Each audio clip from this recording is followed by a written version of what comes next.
আর এবার নজর ওয়েদার আপডেটের দিকে, কারণ আজ থেকে আবারও রাজ্যে হাওয়া বদল হচ্ছে। দক্ষিণবঙ্গে আবারও ঊর্ধ্বমুখী তাপমাত্রা, বুধবার থেকে উপকূল এলাকায় বৃষ্টির পূর্বাভাস রয়েছে। আরো ডিটেইল জানাতে পারবে বিশ্বজিৎ রয়েছে আমার সঙ্গে। বিশ্বজিৎ, একদিকে আবারও তাপমাত্রার পরিবর্তন শুরু হবে, হাওয়া বদল, অন্যদিকে বৃষ্টিরও একটা পূর্বাভাস থাকছে। একদমই, অর্থাৎ এই সপ্তাহে বৃষ্টির সম্ভাবনা থাকছে, তবে তার আগে আবহাওয়ার বদল হবে। অর্থাৎ যে তাপমাত্রা অনেকটা নেমে গেছিল 17°C, আজ কলকাতায় 19°C ঘরে তাপমাত্রা, এবং এই তাপমাত্রা 20-র ওপরে উঠে যাবে। আর মঙ্গলবারের মধ্যে এই তাপমাত্রা 20-র বেশি হবে কলকাতায়।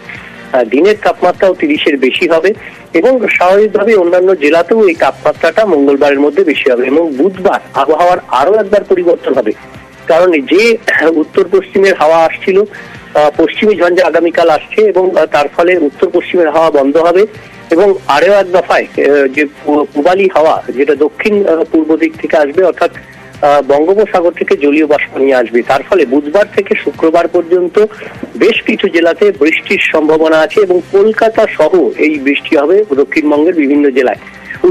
তবে এই বৃষ্টি যেমন বুধবারে বৃষ্টি হবে, বুধবার থেকে বৃহস্পতিবার বৃষ্টির ব্যাপকতা এবং পরিমাণ প্রায় দক্ষিণবঙ্গের সমস্ত জেলায়, শুধুমাত্র 2-1 জেলা, উত্তরবঙ্গ লাগোয়া 2-1 জেলা ছাড়া বাকি সব জেলাতেই এই বৃষ্টির সম্ভাবনা থাকছে বৃহস্পতিবার। বুধবার উপকূল সংলগ্ন জেলাগুলিতে বেশি বৃষ্টি হবে, এবং তারপর বৃহস্পতিবার প্রায় সব জেলাতে বৃষ্টি, 2-1 জেলা ছাড়া, এবং তারপর ফের উপকূলের জেলাগুলিতে শুক্রবার বৃষ্টির সম্ভাবনা দক্ষিণবঙ্গে।